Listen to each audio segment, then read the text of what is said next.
It's over 7-4. Just kind of give us your assessment of where this team is after the non-conference season.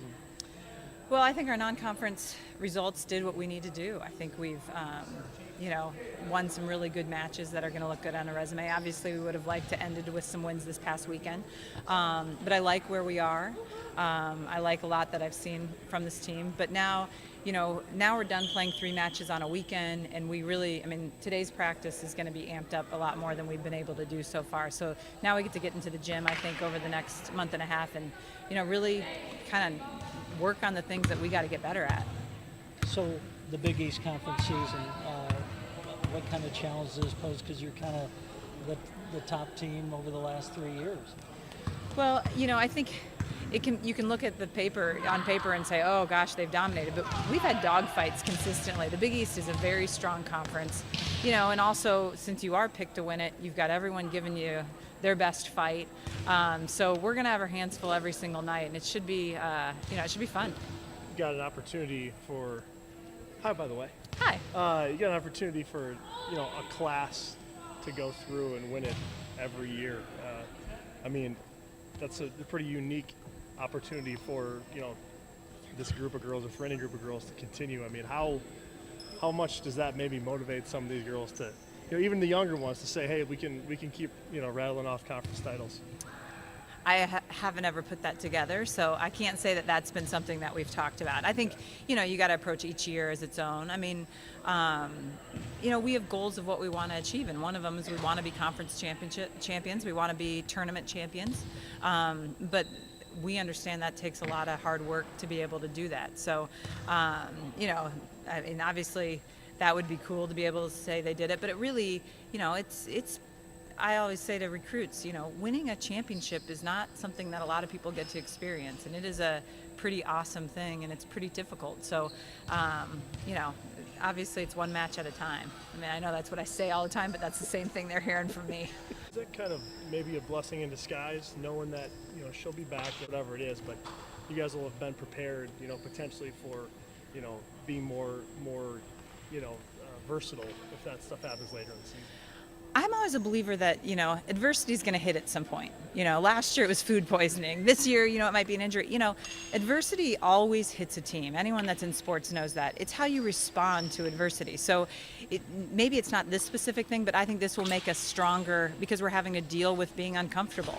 And, how teams respond to that really, in November, we'll talk about going through this and how we fought through and things along those lines. So, it's kind of the outlook that you take on it, and I think it will make us better in the long term. To the generic, uneducated volleyball fan, how key is the setter position out there in any offense? Oh, the setter is, that's first of all, it's your leader, but second of all, they contact more balls than anybody else on the team. And they set your hitters up to have success. It would be the equivalent of a quarterback. I think it's even more important than a point guard potentially. Mac might differ after last year, but it's a very critical position. But again, it's how you respond to adversity, and I have no doubt that we will get up and respond well. Taryn, this non-conference season's all over. You're at 7-4. Where's this team at heading into the Big East Conference? I think it was a great non-con, obviously very difficult. It really challenged us, but it showed us everything we need to work on, everything kind of like that was shown by other teams that are our weaknesses, so we can fix them now. So how's this team heading into the Big East Conference? How do you feel about it? I think we're really excited about the Big East. We start off with Georgetown and Villanova, so a good weekend to start. And we're looking forward to be home again.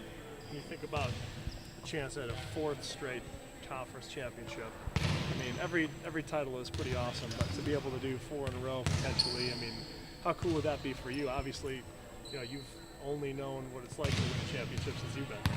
Definitely. It would be amazing, but I don't think anybody's really thinking that far in advance. We're taking one game at a time. The season's pretty long, so one game at a time. How are you guys adjusting, obviously, with that last match without Lydia and then moving forward, and they're going to try and switch some things up? How do you guys handle kind of dealing with that stuff on the fly with injuries?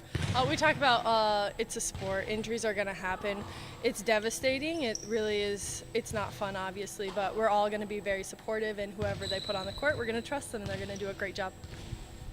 Obviously, conference time. You guys have been playing ranked teams every weekend. Is there a change in gears at all when you get to conference schedule, or not at all? I don't think there's really any change. It's mostly about what we're doing, so we're just going to come into the gym every day, play like we're playing Kansas every weekend, and go from there. Has Lydia given you any tips out there or anything? Lydia is always good at giving people confidence. I was a setter before, so I'm kind of just going with the flow, but yeah, she's definitely helped me a lot with calls and everything like that. What's it? You said something like we gotta play this weekend like we're playing Kansas. Yeah.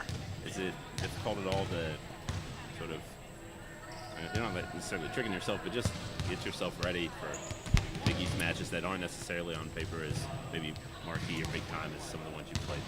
No, I don't think it's that hard because the coaches do a really good job of taking us into practice and make sure we're mentally focused and there all the time. So it's really easy just to focus on ourselves and not who we're playing on the other side of the net. So.